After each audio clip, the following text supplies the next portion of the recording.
और साथ ही साथ अभिलाष खांडेकर जी हमारे साथ जुड़ गए हैं। सिंधिया परिवार से बहुत पत्रकार के तौर पर उन्होंने इस परिवार का बहुत अध्ययन किया है। अभिलाष जी, मैं आपसे जानना चाहूंगा, ज्योतिरादित्य सिंधिया का कैबिनेट में आना क्या मायने हैं और मध्य प्रदेश में भारतीय जनता पार्टी की ताकत इससे कितनी बढ़ती है?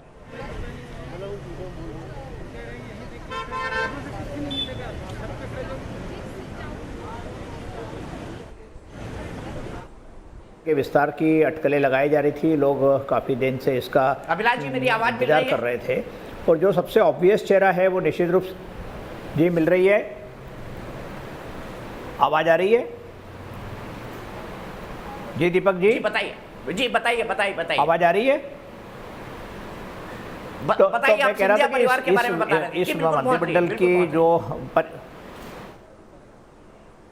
हाँ, तो मैं कह रहा था कि जो जिस नाटकीय अंदाज में पिछले साल 2020 के मार्च में ज्योतिरादित्य सिंधिया ने कांग्रेस छोड़ी थी और उनके सहकारियों के साथ और करीब 17 एमएलए 22 एमएलए को लेके वो बेंगलोर चले गए थे और कमलनाथ सरकार गिर गई थी, तब से लगातार बात चल रही थी कि खुद ज्योतिरादित्य सिंधिया को क्या मिलेगा। तो अब मुझे लगता है कि आज के यदि मंत्रिमंडल में उनको स्थान मिलता है तो मध्य प्रदेश में जो उनके ढेर सारे हजारों की संख्या में तादाद में जो उनके समर्थक हैं वो, और अब चूँकि वो भारतीय जनता पार्टी में कम से कम 1.5 साल से लगभग उसमें आ गए हैं, हर जगह पर जा रहे हैं, हर मंत्री के जा रहे हैं, एमएलए के जा रहे हैं, तो वो भी एक भारतीय जनता पार्टी के बड़े नेता के रूप में अब अपने आप को स्थापित मध्य प्रदेश में कर चुके हैं। तो उनका मंत्रिमंडल में आना, और चूँकि आपने जैसा कहा कि बहुत हार्वर्ड से और बाकी यूनिवर्सिटी से, स्टैनफोर्ड से पढ़े हुए हैं, उन्होंने पावर मिनिस्ट्री बहुत अच्छी संभाली थी उस ज़माने में, तो इस तरीके से उनका काम करने का तौर तरीका और उनका चेहरा, उनकी लीडरशिप, इसके रूप से निश्चित रूप से मध्य प्रदेश के लिए एक बात है कि ग्वालियर और संभाग से 2 मंत्री दिल्ली में हैं ऑलरेडी, अभी है ही, तो नरेंद्र सिंह तोमर और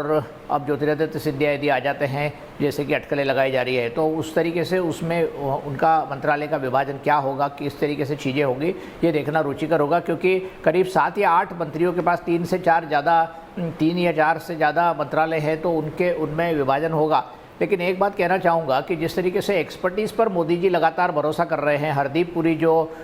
फॉरेन सर्विस के ऑफिसर रहे हैं, या फिर जयशंकर साहब जिनको